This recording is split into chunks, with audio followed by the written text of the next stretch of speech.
안녕하세요. 오늘 저희와 함께 좀 깊이 들어가 볼 자료는요. 미국 증시의 아주 흥미로운 하루에 대한 이야기입니다. 네, 하루 사이에 시장이 정말 다른 표정을 보여줬죠. 맞아요. 다우지수는 사상 처음으로 48,000선을 넘으면서 막 축포를 쏘아 올렸는데 바로 그날 기술주 중심의 나스닥은 오히려 하락했어요. 그렇죠. 완전히 상반된 움직임이었어요. 네, 마치 시장이 서로 다른 이야기를 동시에 하는 것 같은 그런 모습이었는데요. 저희는 2025년 11월 12일 시장 데이터를 분석한 여러 자료들을 좀 살펴봤거든요. 이걸 바탕으로 이 엇갈린 신호 뒤에 숨겨진 진짜 의미가 뭘까? 이걸 좀 파헤쳐 보려고 합니다. 네, 왜 이런 현상이 나타났는지, 또 이게 그냥 잠깐 스쳐가는 바람인지, 아니면 어쩌면 시장의 큰 흐름이 바뀌는 신호탄인지. 맞아요. 당신이 주목해야 할 핵심적인 내용들 오늘 깊이 있게 한번 들여다보겠습니다. 자, 그럼 지금부터 이 흥미로운 시장 변화 속으로 같이 들어가 보시죠. 일단 구체적인 숫자부터 좀 봐야겠죠. 다우존스 산업평균 지수가 0.68% 상승해서 48,002.31로 마감했어요. 이게 이틀 연속 사상 최고치 경신입니다. 네, 대단한 기록이죠. 그런데 바로 같은 날 기술주들이 많은 그 나스닥 지수는 0.26% 하락했단 말이죠. 엇갈렸네요. 네, 그래서 이틀 동안 다우가 나스닥보다 무려 2.38%포인트나 더 올랐는데 이게 지난 2월 이후 가장 큰 격차라고 합니다. 이런 엇갈림, 이거 흔한 건 아니죠. 네, 그렇습니다. 다우는 아시다시피 주로 전통적인 산업, 금융, 소비재 이런 기업들이 많고요. 그렇죠. 나스닥은 거의 기술 기업들이 압도적이죠. 이 두 대표 지수가 이렇게 명확하게 다른 방향으로 간다는 건 시장 내부에서 뭔가 좀 중요한 변화가 일어나고 있다는 신호일 수 있어요. 중요한 변화요? 네, 단성이 오르고 내렸다 이 사실 자체보다도 돈의 흐름, 그러니까 자금이 어디에서 어디로 이동하고 있는가 이걸 보여주는 중요한 단서가 되는 거죠. 저희는 이걸 보통 종목 순환이라고 부릅니다. 아, 종목 순환 들어본 것 같아요?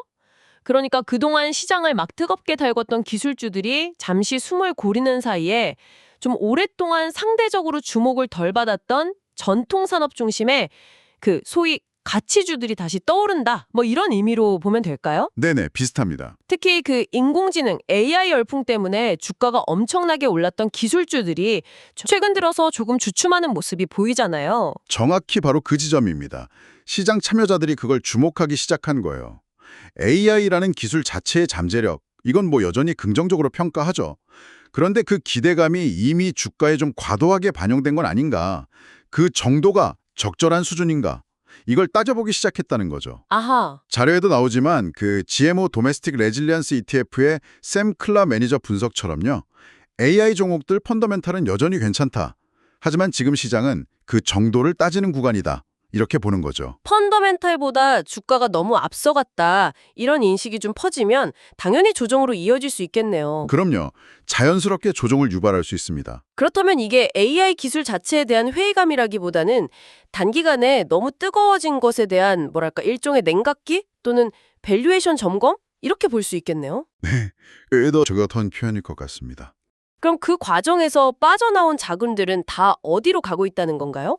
네, 그 자금들이 바로 상대적으로 좀 저평가되어 있거나 아니면 안정적인 성장이 기대되는 섹터로 이동하는 흐름이 관철됩니다. 아, 자료에서도 언급되듯이 특히 헬스케어나 산업재 같은 전통적인 가치주 섹터로 자금이 유입되는 모습이 꽤 뚜렷해요. 헬스케어, 산업재요? 네, 여기서 가치주라는 게 폭발적인 성장 잠재력보다는 안정적인 이익 창출 능력이라든지 아니면 자산 가치 대비 주가가 상대적으로 낮은 기업들 이런 걸 의미하잖아요. 그렇죠. 네, 이런 기업들이 지금 같은 시장 상황에서는 좀 매력적인 투자 대안으로 떠오르고 있는 겁니다.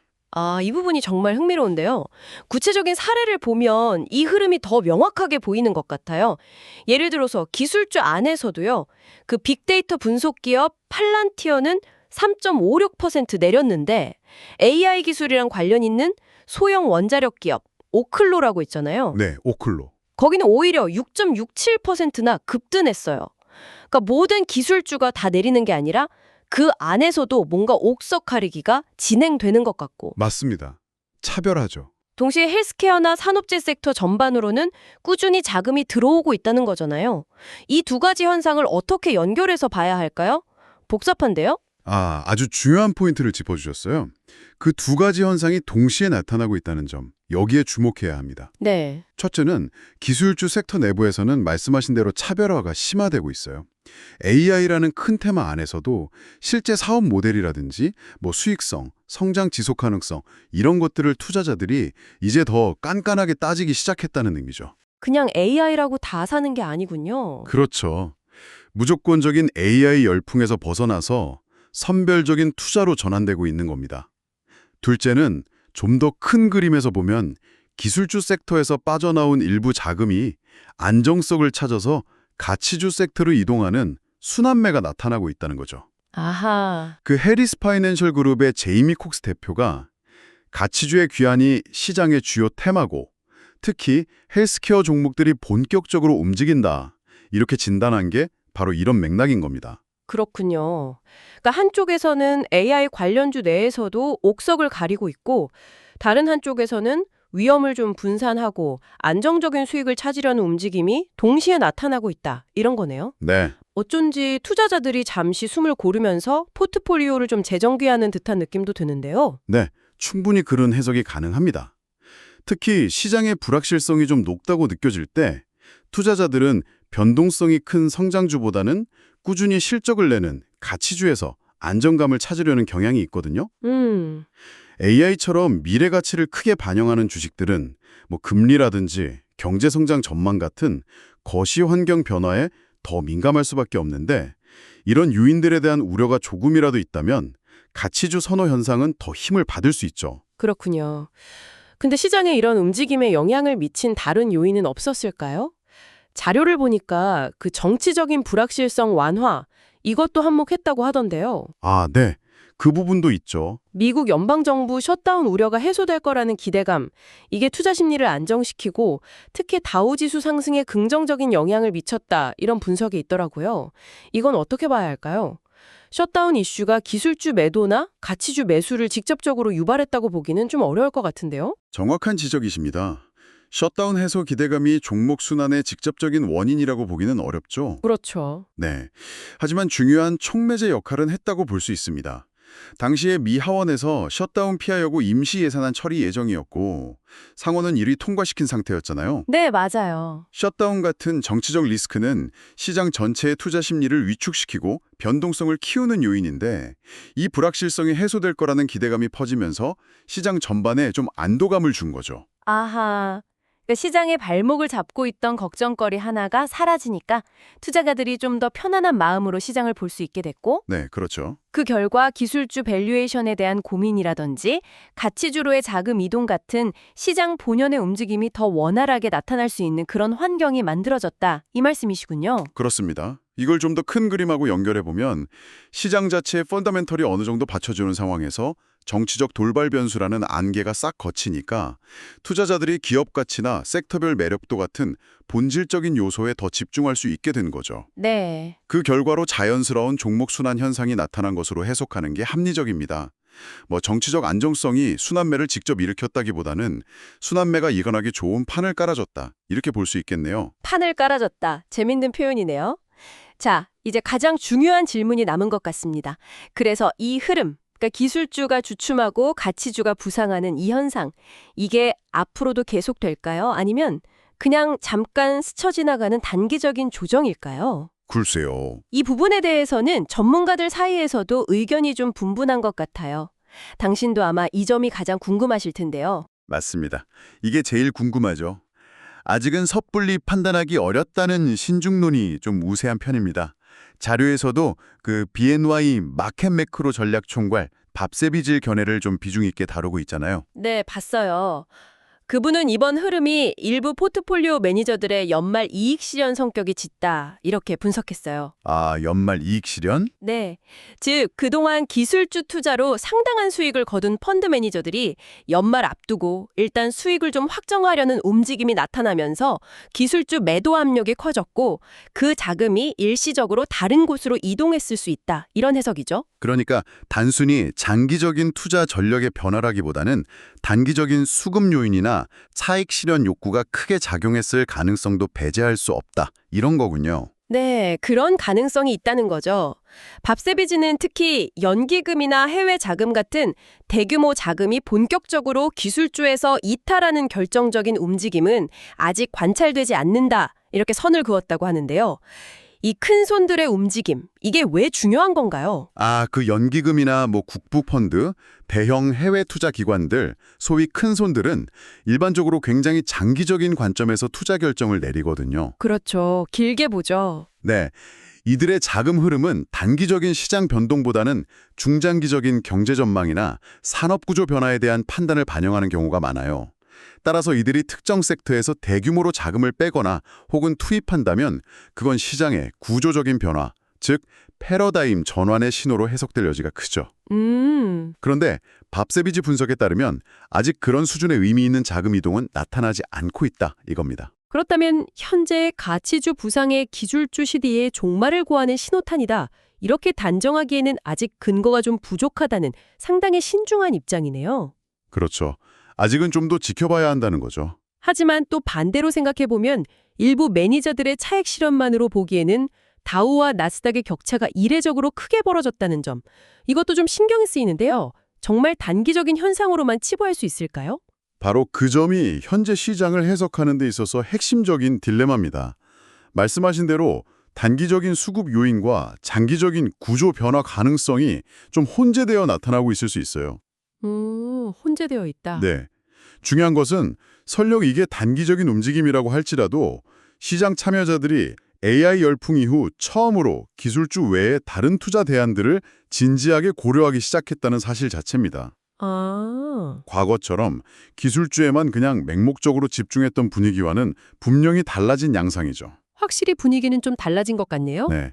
이 순환매가 얼마나 지속될지 그리고 또 어떤 강도로 나타날지는 앞으로 몇 주, 몇 달간의 시장 데이터 그리고 특히 기관 투자자들의 자금 흐름을 면밀히 추적해야 더 명확한 그림을 그릴 수 있을 겁니다. 결국 명확한 답을 내리기엔 아직 이르지만 분명한 건 시전의 분위기가 미묘하게 변하고 있다는 점이군요. 투자자들의 시야가 좀 넓어지고 위험 관리나 가치 평가에 대한 고민이 깊어지고 있다는 신호로 읽히네요. 자, 그럼 오늘 저희가 살펴본 내용들 한번 정리해 볼까요? 네, 좋습니다. 오늘 저희는 다우지수의 사상 최고치 경신과 나스닥 지수의 하락이라는 그 상반된 움직임 속에서 기술주에서 헬스케어, 산업재 같은 전통적인 가치주로 자금이 이동하는 종목 순환 가능성을 좀 깊이 있게 탐구해봤습니다. 네, AI 주식에 대한 밸류에이션 재평가나 정치적 불확실성 완화 같은 요인들이 복합적으로 작용한 결과로 분석됐죠. 맞아요. 하지만 이것이 장기적인 추세 변화의 시작일지에 대해서는 아직 신중론이 우세하다는 점까지 짚어봤습니다. 네, 핵심은 시장이 결코 멈춰있지 않다는 사진인 것 같아요.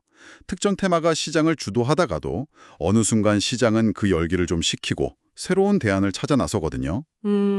지금은 AI 열풍 이후 고평가 논란이 제기된 기술주에 대한 시장의 재점검이 이루어지는 동시에 그동안 좀 소외되었던 가치주들이 재조명받는 과정에 있다고 볼 수 있겠죠? 네. 이러한 시장의 역동성, 그러니까 돈의 흐름이 왜 어디로 움직이는지를 이해하는 것은 당신이 직접 투자를 하시든 안 하시든 경제 전반의 큰 그림을 읽는데 매우 중요한 통찰을 제공합니다. 오늘 저희와의 대화가 당신에게 이 시장의 변화를 읽는 새로운 관점을 제공했기를 바랍니다. 마지막으로 이런 질문을 던지면서 마무리하고 싶네요. 네. 과연 기술주가 이끌었던 지난 몇 년간의 시대는 이제 정말 막을 내리고 있는 걸까요? 아니면 더 멀리 뛰기 위해서 잠시 숨을 고르고 있는 것일까요?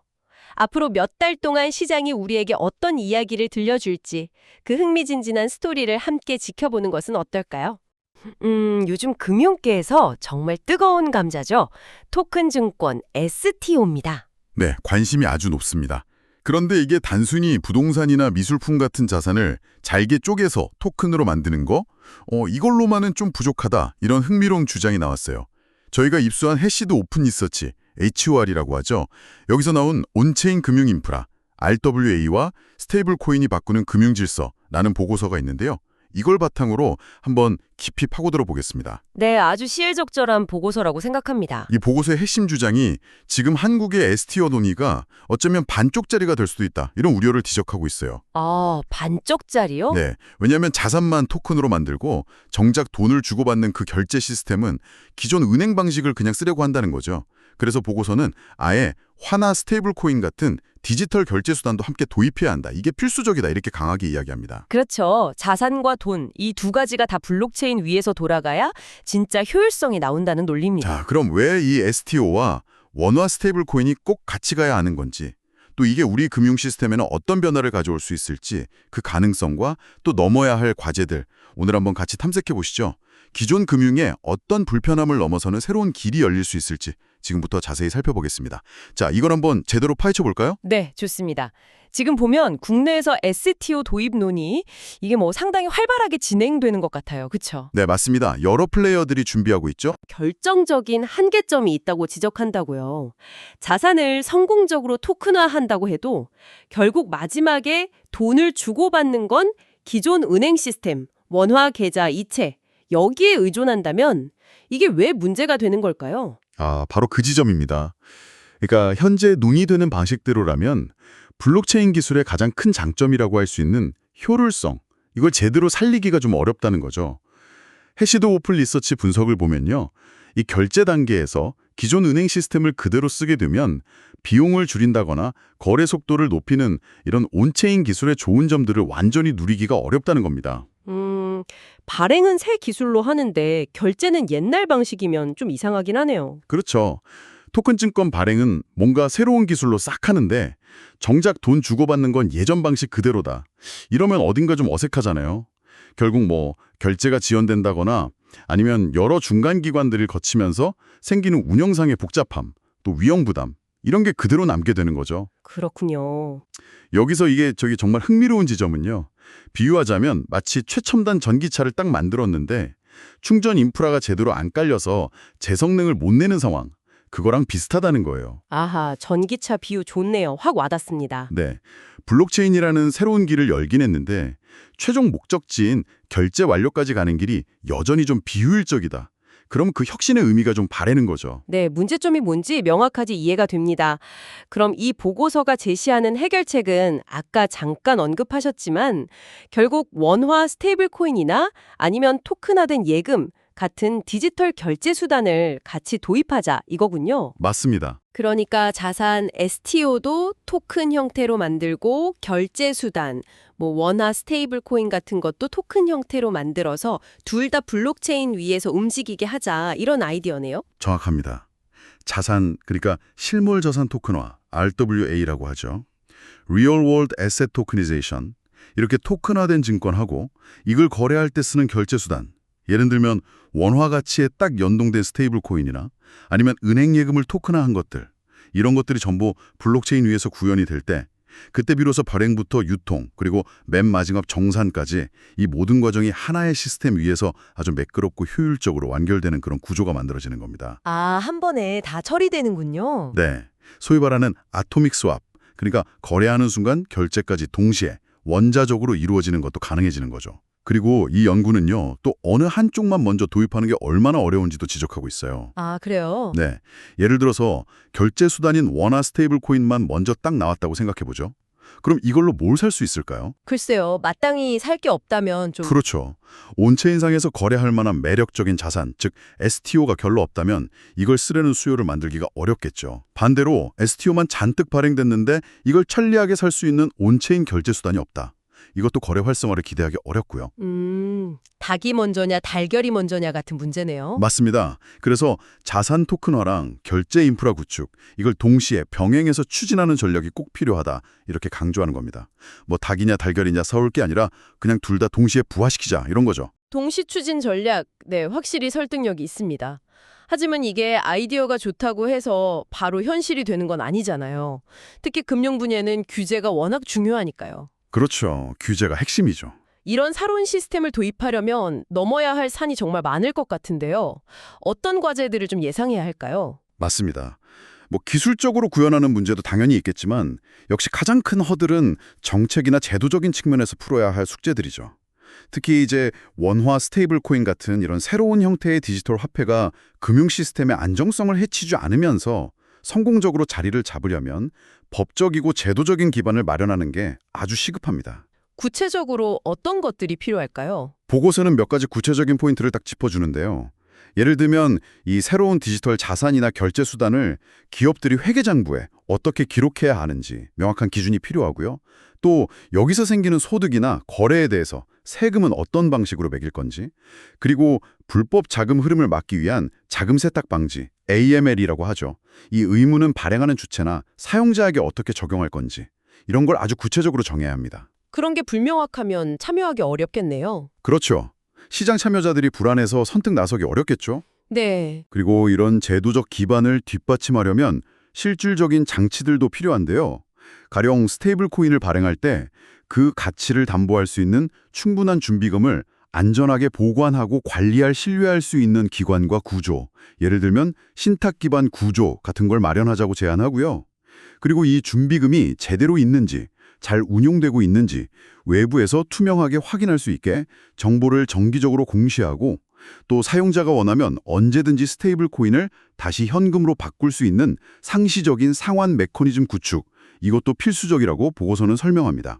결국 신뢰가 핵심이니까요. 신뢰가 중요하죠. 그래서 현실적인 도입 방안으로는 처음부터 모든 종류의 자산을 다 토큰화하고 복잡한 시스템을 만들기보다는 좀 위험 관리가 상대적으로 쉽고 기존 규제 체계하고도 좀 접점이 있는 그런 표준화된 자산부터 시작하는 게 현명할 수 있다는 거죠. 예를 들면 어떤 게 있을까요? 예를 들면 국채나 머니마켓 펀드, MMF라고 하죠.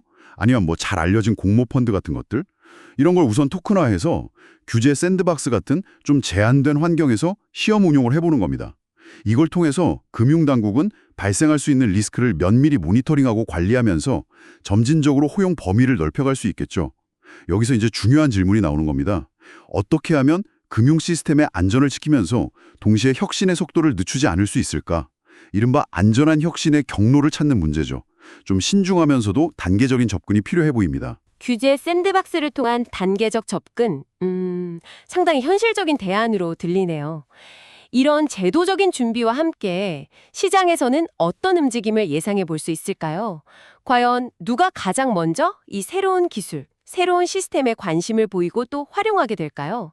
초기 수요는 주로 어디서 나올 걸로 보는지 궁금합니다. 네. 이 리서치에서는요. 특히 대규모 원화 자금을 운용하는 기관 투자자들이 초기 수요를 이끌 가능성이 높다고 예측합니다. 기관 투자자들이요? 예를 들면요. 구체적으로는 국민연금 같은 대형 연기금이나 은행이나 증권사의 고유자산 운용부서, 풀업데스크라고 하죠. 또는 보험사의 일반 계정 같은 곳들이 대표적인 예시가 될 수 있습니다. 왜 이 기관들이 먼저 움직일 거라고 보는 걸까요? 그게 왜냐하면요. 이들 기관은 보통 투자 규모가 아주 크고 또 안정성을 최우선으로 고려하는 경향이 있잖아요. 그런데 만약에 환율 변동 위험이 없는 원화 기반의 국채나 MMF 아니면 단기 우량 채권 같은 자산을 토큰화해서 블록체인상에서 더 효율적으로 거래하고 관리할 수 있다면 굉장히 매력을 느낄 수 있다는 분석입니다. 안정성은 유지하면서 효율성을 높일 수 있다. 그렇죠. 기존의 안정적인 투자 전략은 그대로 가져가면서도 온체인 기술이 주는 거래 비용 절감, 정산 시간 단축, 투명성 향상 이런 혜택을 누릴 수 있으니까요. 원화 기반으로 안정적인 수익을 추구하면서 운용 효율성까지 높일 수 있으니 마다할 이유가 적다는 거죠. 확실히 그렇겠네요. 이렇게 주요 기관 투자자들이 먼저 온체인상에서 직접 토큰화된 자산을 청약하고 또 만기가 되면 상환받고 이자까지 토큰 형태로 지급받는 이런 경험을 쌓게 되면 이게 자연스럽게 다른 부가 서비스로 이용 범위가 확장될 가능성이 높습니다. 어떤 서비스들로 확장될 수 있을까요? 예를 들어서 가지고 있는 원화 스테이블 코인을 필요할 때 달러 스테이블 코인으로 바로 자동 환전하는 기능이라든지 혹은 서로 다른 블록체인 네트워크 간에 자산을 자유롭게 이동시키는 이른바 크로스체인 유통 또는 미리 신원이 확인된 기관들만 딱 참여해서 안전하게 거래할 수 있는 전용 고객 확인, KYC 풀 같은 서비스들로 말이죠. 이걸 좀 더 큰 그림에서 보면요. 이런 초기 기관 투자자들의 성공적인 도입 사례가 일종의 신호탄 역할을 하면서 다른 시장 참여자들의 진입을 유도하고 전체 시장 확산에 중요한 마중물이 될 수 있다. 이런 의미입니다. 아, 기관들이 먼저 물꼬를 트고 그 성공 사례가 확산의 기폭제가 될 수 있다. 이런 시나리오군요. 흥미롭습니다. 그런데 이런 고민이나 움직임이 비단 한국만의 이야기는 아닐 것 같아요. 해외에서는 이미 우리보다 앞서서 비슷한 시도들이 현실화되고 있다고요. 글로벌 동향은 좀 어떻습니까? 네, 맞습니다. 이건 뭐 더 이상 이론적인 이야기나 먼 미래의 상상이 아니에요. 보고서는 글로벌 실물자산 토큰화 RWA 시장이 이미 초기 실험 단계를 넘어서서 주요 금융기관들이 실제로 자기네 상품과 서비스에 채택하고 아주 적극적으로 활용하는 단계로 진입했다고 평가합니다. 현실이 되고 있다는 강력한 증거들이 계속 나오고 있죠. 오, 그래요? 어떤 사례들이 있나요? 가장 대표적인 사례가 바로 세계 최대 자산운용사 블랙록입니다. 블랙록은 이미 이더리움 네트워크 상에서 미국 국채에 투자하는 머니마켓 펀드 MMF를 토큰화한 BUIDL이라는 상품을 출시해서 운용 중이에요. 보고서 나올 당시 기준으로 지난달 운용자산 SM 규모가 무려 29억 달러, 우리 돈으로 환산하면 약 4조 2,600억 원에 달한다고 하니까요. 이건 뭐 단순한 실험 수준을 넘어선 거죠. 와, 4조 원. 규모가 엄청나네요. 네. 또 다른 글로벌 자산운용사인 프랭클린 템플턴 역시 스텔라나 폴리건 네트워크 위에서 벤쥐라는 토큰을 통해서 미국 국채에 투자하는 온체인 펀드를 성공적으로 운영하고 있습니다. 다른 큰 회사들도 움직임이 있나요? 그럼요. 이뿐만이 아니에요. JP모간 같은 대형 투자은행은 자체 블록체인 플랫폼인 오닉스, 이걸 통해서 다양한 토큰화 자산 거래나 레포 거래 같은 것들을 실험하고 있고요. 페이팔이나 스트라이프 같은 글로벌 결제 대기업들도 자체 스테이블 코인을 발행하거나 온체인 결제 인프라 구축에 뛰어드는 등 아주 경쟁적으로 이 분야에 진출하고 있습니다. 정말 발빠르게 움직이네요, 다들. 네, 그래서 이런 글로벌 플레이어들의 발빠른 움직임을 종합적으로 고려했을 때 이 보고서는 RWA, 즉 실물자산 토큰화가 미래 금융 환경에서 단순히 그냥 있으면 좋은 선택사항, 나이스 투 해브가 아니라 경쟁력을 유지하기 위해서 반드시 갖춰야 할 필수적인 머스트 해브 인프라가 될 것이다. 이렇게 단언하고 있습니다. 글로벌 금융시장의 거대한 흐름이 이미 그 방향으로 움직이기 시작했다는 아주 강력한 신호로 해석할 수 있습니다. 와, 블랙록의 4조 원대 규모를 들으니까 정말 현실로 바짝 다가왔다는 게 피부로 느껴집니다. 글로벌 기업들 속도감이 대단하네요. 그런데 보고서에서는요, 자산 토큰화랑 스테이블 코인 도입, 이 두 가지만으로는 여전히 좀 부족하다. 이런 뉘앙스의 지적도 있던데요. 마치 퍼즐 조각이 더 필요하다. 이런 이야기처럼 들리는데 어떤 의미인가요? 네, 아주 중요한 포인트입니다. 아까 전기차랑 충전소 비유를 들었었는데 이번에는 뭐 고속도로에 한번 비유해 볼 수 있겠네요. 고속도로요? 네, 블록체인이라는 아주 잘 닦인 고속도로를 만들고 그 위를 달릴 멋진 자동차, 토큰화 자산, 충분한 연료, 스테이블 코인까지 준비했다고 하더라도 그 자체만으로는 완전한 시스템이라고 보기는 좀 어렵다는 겁니다.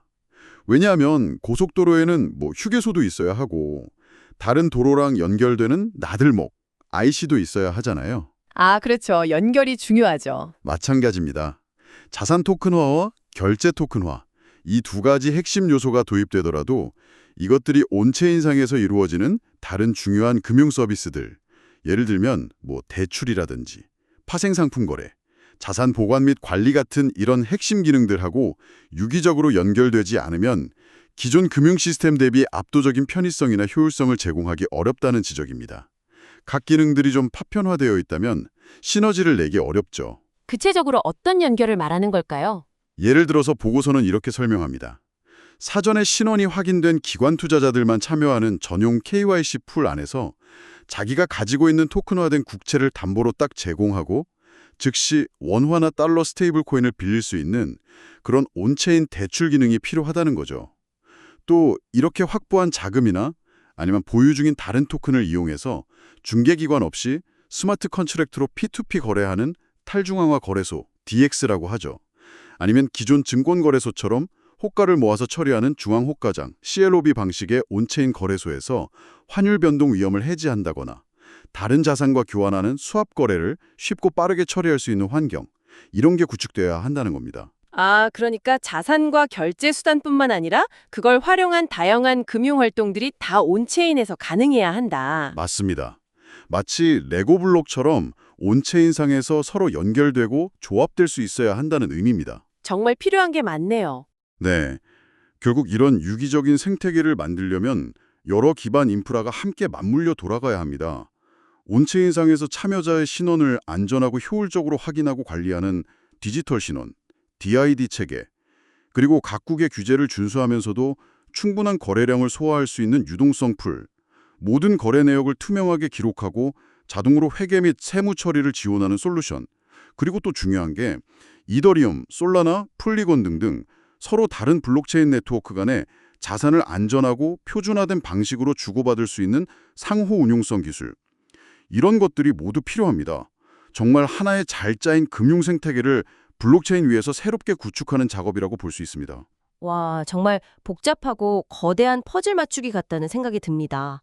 이게 단순히 특정 기술 몇 개를 도입하는 차원이 아니라 기존 금융 시스템의 작동 방식을 근본적으로 다시 설계하는 수준의 이야기네요. 그렇죠.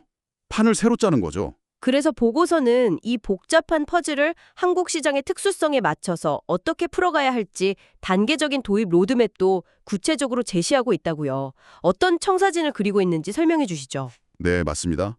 한국의 금융 환경이나 규제 상황 이런 것들을 고려해서 비교적 현실적이면서도 체계적으로 온체인 금융 인프라를 구축해 나갈 수 있는 3단계 로드맵을 제안합니다. 한 번에 모든 걸 다 바꾸려고 하기보다는 점진적으로 기반을 다지고 기능을 확장하면서 최종적으로는 실물 경제와의 연결까지 도모하는 그런 접근 방식입니다. 1단계는 뭔가요? 1단계는 기반 구축 단계입니다. 가장 먼저 상대적으로 안전하고 표준화된 자산으로 평가받는 국채나 MMF 같은 상품을 토큰화하고요. 이걸 기반으로 한 온체인 정산 시스템을 구축하는 것부터 시작합니다. 그리고 이 초기 시스템에 참여할 수 있는 신뢰할 수 있는 기관 투자자들을 위한 전용 KYC, 고객 확인 풀을 마련하는 것이 핵심입니다. 일종의 뭐랄까 파일럿 프로그램처럼 제한된 참여자들과 함께 시스템의 안정성과 효율성을 검증하고 초기 운영 경험을 쌓는 단계라고 할 수 있습니다. 기반을 다지는 단계군요. 다음은요? 2단계는 금융 서비스 확장 단계입니다. 1단계에서 구축된 기본적인 토큰화 자산과 정선 인프라 위에서 좀 더 다양하고 복잡한 금융 거래를 가능하게 하는 기능들을 연동하는 단계죠. 예를 들어서 1단계에서 발행된 토큰화 국채를 담보로 스테이블 코인을 대출받는 서비스라든지 다양한 종류의 토큰화 자산을 서로 거래할 수 있는 온체인 트레이딩 플랫폼 구축, 그리고 금리 변동과 연계된 파생상품 토큰의 발행 및 거래 등을 위한 인프라를 추가하는 것을 목표로 합니다. 온체인 금융 서비스의 메뉴가 훨씬 풍성해지는 거죠. 서비스가 다양해지는군요. 마지막 3단계는 뭔가요? 3단계는 실물 경제 연동 및 생태계 완성 단계입니다. 최종적으로는 2단계까지 구축된 온체인 금융 인프라를 우리가 일상에서 사용하는 서비스들과 연결하는 단계입니다. 예를 들면 대형 전자상거래 플랫폼이라든지 은행이나 핀테크 기업들이 제공하는 슈퍼앱 혹은 기존 카드사 결제 네트워크 등과 연동을 하는 거죠. 그래서 사용자들이 보유한 온체인상의 토큰화 자산이나 스테이블 코인을 활용해서 실제 상품이나 서비스를 구매하는 등 실물 경제에서의 소비 활동으로까지 확장하는 그림입니다. 아, 일상 결제까지요. 네. 이렇게 되면 온체인 금융이 단순히 투자나 기관 간 거래의 영역을 넘어서서 우리 일상생활 속 결제 수단으로까지 자리 잡게 되는 진정한 의미의 온체인 금융 생태계가 완성되는 것이죠. 1단계 기반 다지기, 2단계 금융 서비스 확장, 3단계 실물 경제와의 연결.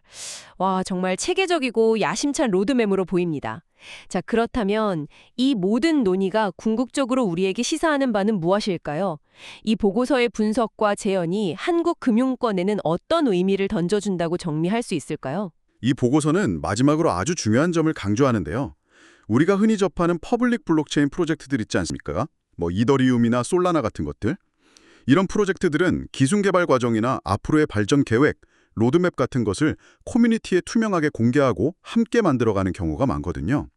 이런 개방적인 개발 문화와 정보 공유의 특성을 언급하면서 국내 금융기관들도 이런 접근 방식을 좀 참고할 필요가 있다. 이렇게 조언합니다. 아, 좀 더 개방적으로 접근하라. 네, 즉, 단순히 완성된 기술을 그냥 가져다 쓰는데 그칠 게 아니라 온체인 금융 서비스가 어떻게 구성되고 또 각 요소들이 어떻게 서로 상호작용하며 전체 생태계가 어떤 방향으로 진화해 나갈지에 대해서 좀 깊이 있게 이해하려는 노력이 필요하다는 것입니다. 기술의 작동 원리뿐만 아니라 그 이면의 철학까지 이해하는 게 중요하다는 메시지죠. 네, 깊은 이해가 중요하겠네요. 특히 아까부터 계속해서 중요성을 이야기했던 것처럼 자산을 토큰화하는 문제하고 이를 결제할 인프라를 구축하는 문제, 이 두 가지를 결코 분리해서 생각해서는 안 된다는 점을 다시 한번 강조합니다. 처음 기획 단계부터 이 두 가지 축을 함께 고려하고 동시에 실험하고 검증하는 과정을 거치는 것이 정말 중요하다고 말합니다. 이렇게 해야만 실제 시장 환경의 요구사항을 반영한 효과적인 제도를 설계할 수 있고 또 시장 참여자들의 수용성을 높여서 새로운 시스템을 성공적으로 안착시킬 수 있다는 것이죠. 뭐랄까, 탁상공론에 머무르지 말고 실제적인 실험과 반복적인 검증을 통해서 구체적인 해법을 찾아 나가야 한다. 이런 매우 실용적이면서도 강력한 제언이라고 할 수 있겠습니다. 오늘 해시도 오픈 리서치의 보고서를 바탕으로 토큰 증권, STO와 원화 스테이블 코인의 동시 도입 필요성, 그리고 이를 통해 열릴 수 있는 온체인 금융의 미래에 대해 정말 심도 깊은 이야기를 나눠봤습니다. 단순히 자산을 디지털 형태로 바꾸는 것을 넘어서 돈이 오가는 결제 시스템까지 블록체인 위로 통합해야만 진정한 혁신과 효율성 증대가 가능하다는 점. 네, 그게 핵심이죠. 그리고 이걸 현실화하기 위해서는 정교한 규제 설계와 기술 인프라 구축, 그리고 다양한 금융 서비스들이 유기적으로 연결되는 생태계 조성이 필수적이라는 것을 확인할 수 있었습니다.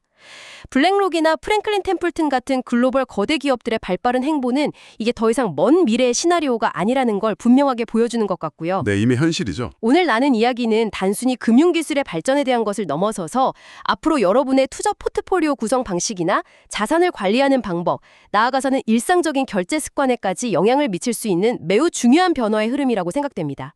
지속적인 관심을 가지고 이 분야의 발전을 지켜볼 필요가 있겠습니다. 네, 오늘 논의를 통해서 완전한 온체인 금융 생태계를 구축하는 것이 얼마나 복잡하고 다층적인 과제인지 아마 실감하셨을 겁니다. 기술 개발, 규제 정비, 시장 참여자들의 이해와 협력 등등 정말 수많은 요소들이 조화롭게 맞물려 돌아가야 하죠. 정말 어려운 퍼즐 맞추기와 같습니다. 여기서 마지막으로 여러분께 한 가지 생각해볼 질문을 던져드리고 싶습니다. 이 복잡하고 거대한 온체인 금융이라는 퍼즐을 완성해 나가는 과정에서요. 특히 한국이라는 특수한 시장 환경을 고려했을 때 과연 순수한 기술적인 장벽을 넘어서는 것이 더 어려울까요? 아니면 오랫동안 유지되어 온 기존 금융기관들의 관행적인 업무 방식이나 변화에 대한 저항감, 혹은 새로운 시도에 대해 신중할 수밖에 없는 규제 당국의 입장을 설득하고 변화를 이끌어내는 것, 이 중 어떤 것이 더 큰 도전 과제가 될 것이라고 생각하시나요? 이 질문에 대한 여러분 각자의 답을 한번 고민해 보시는 것도 오늘 저희가 함께 나눈 이야기를 곱씹어 보는데 의미 있는 시간이 될 것 같습니다.